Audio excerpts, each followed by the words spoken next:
Picture a city operating at the pinnacle of its prosperity. The streets of ancient Jerusalem are lined with wealth, its leaders draped in fine textiles. They rest secure behind their walls, convinced of their invincibility. Beneath that surface, the city is rotting. The prophet Isaiah describes a culture that has lost the capacity for shame, declaring their sins openly as Sodom. They have moved past hiding their corruption in the shadows, choosing instead to flaunt it in the public square. Isaiah captures this through the Daughters of Zion, a personification of the city as a haughty bride. She walks with an outstretched neck and wanton eyes, defined by tinkling of her anklets and the weight of her jewelry. This obsession with outward appearance creates a blindness to internal decay. The focus of the prophecy now shifts from the lifestyle of the elite to the specific, unavoidable consequences.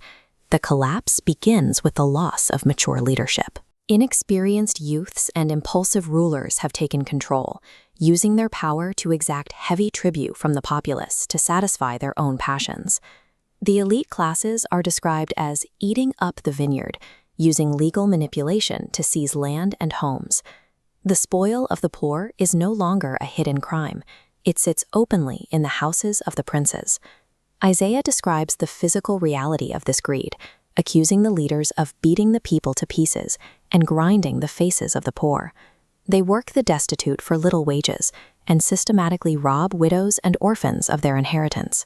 The Lord enters this setting not as an observer, but as a primary actor in a divine trial. He stands to plead and judge, acting simultaneously as the advocate for the righteous and the prosecutor for the wicked. By breaking the social contract and exploiting the vulnerable, the leadership of Judah creates the grounds for their own displacement. The nation is weighed in the balances and found wanting. The historical instrument of this displacement was the Babylonian invasion of 587 BC. The scale of the threat is visible in their architecture, a massive, predatory power capable of dismantling a city piece by piece. Even as this force approaches, a vision given to Ezekiel reveals a method of divine protection. While the city faces destruction, a specific sorting mechanism is put into place. An angel with a writer's inkhorn is sent through Jerusalem to mark the foreheads of those who have been praying for the city because of the abominations committed there.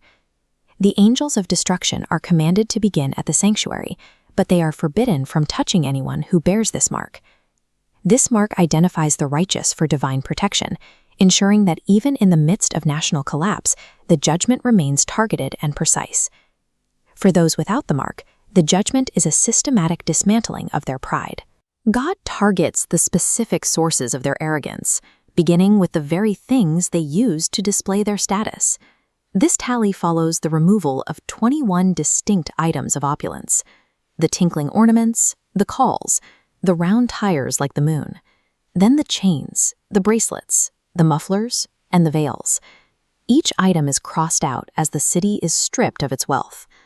Under siege, these luxuries are replaced by visceral suffering. The sweet perfumes of the wealthy are traded for the stench of poor sanitation and the crowded conditions of captivity.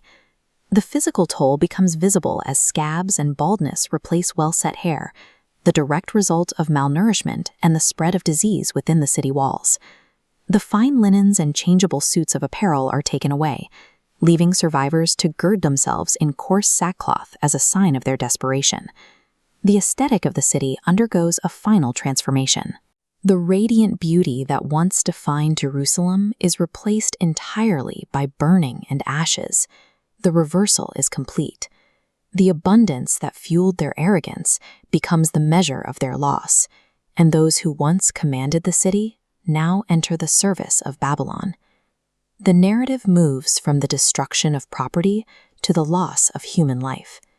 The remaining defenders, the men and the mighty in war, fall by the Babylonian sword. The city's strength is extinguished, leaving it without protection. The once bustling gates of Jerusalem fall silent. Where there was once commerce and judgment, there is now only lamentation and mourning. Isaiah presents a final image of the city. Jerusalem is personified as a desolate woman sitting alone in the dirt. The vision ends with the city stripped of its defenses, its people, and its dignity, sitting silently in the dust. The demographic consequences of this loss appear in the opening of Isaiah's 4th chapter, which describes the state of the survivors. The land is so depopulated of men that 7 women take hold of a single survivor. They seek no financial support, offering to provide their own food and their own clothing, asking only to carry his name to escape the shame of being childless and alone. This prophetic imagery saw a second fulfillment centuries later during the Roman destruction of Jerusalem in 70 AD. To celebrate this victory, Emperor Vespasian minted a coin depicting a woman sitting in mourning beneath a palm tree. The inscription, Judea Capta, confirms the historical reality of the prophet's metaphor. The prophecy leaves a record of a society that consumed its own foundation, leaving behind only the evidence of its own removal in the historical dust.